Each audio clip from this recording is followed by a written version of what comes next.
The Treachery of the Evil Witch. My name is Edward, and I live in a small village called Sunnydale. Our settlement has always been filled with light and warmth thanks to the bright sun that warms our land.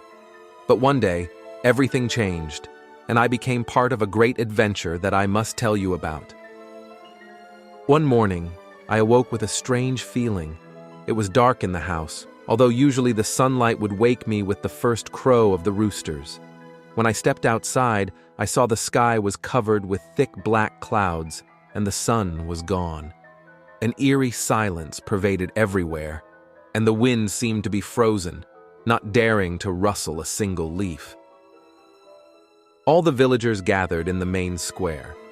The elder, wise Goran, explained that this was not just a whim of nature, but the handiwork of the evil witch Marana, who lived at the edge of our village in a gloomy castle.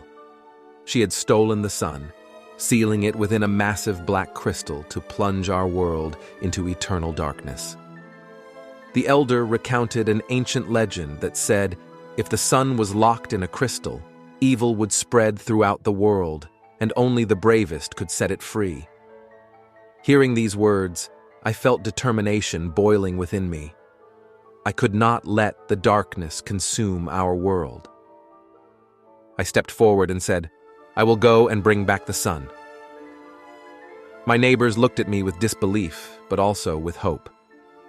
My mother hugged me tightly in farewell, and Goran gave me an ancient amulet, which he said would help protect me from the witch's spells.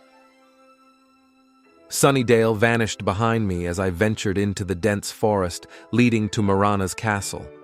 The wind grew colder, and the darkness around me deepened. I heard whispers, and it seemed the trees were murmuring to each other about my approach. The road was long and difficult. Finally, I saw the castle on the horizon. It loomed like a terrifying silhouette against the dark sky. Feeling fear creeping over me, I gathered my courage and approached the heavy gates. Inside the castle, it was as dark and cold as it was outside. As I made my way through the corridors, the amulet in my hand began to glow with a soft but warm light, driving away fear and keeping me from getting lost in the endless labyrinths. Soon I found myself before a door from behind which emanated a strange hum. It was the heartbeat of the castle, and I knew Marana had to be there. With a heavy heart, I pushed open the door and stepped inside. The room was dark, but at its center stood a massive black crystal, radiating a faint glow. Around it, Marana was circling, chanting spells to keep the sun trapped inside. She was taller than I had expected, with long gray hair and eyes full of hatred. Marana turned to me as I entered. So, you have dared to challenge me, young man, she said mockingly, though there was fear in her voice.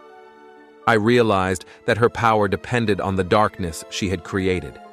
I felt the amulet in my hand begin to vibrate and glow brighter. I have come to return the sun, I said firmly, stepping forward. Marana waved her hand, and shadowy creatures swirled around me. I barely managed to fend off their attack, but the amulet continued to protect me, creating a shield of light. I lunged towards the crystal and, gathering all my strength, struck it with the amulet. A loud crack echoed, and the crystal began to shatter, emitting a brilliant light. Marana screamed in rage and fear, trying to hold her magic together, but her spells began to collapse. The light from the crystal grew ever brighter until it finally shattered into 1,000 shards. The bright sun was freed from its prison and took its place once more in the sky. The entire castle began to crumble, consumed by the sunlight. Marana vanished along with the darkness she had brought forth. I ran out of the castle, now reduced to ruins, and saw the light returning to the forest.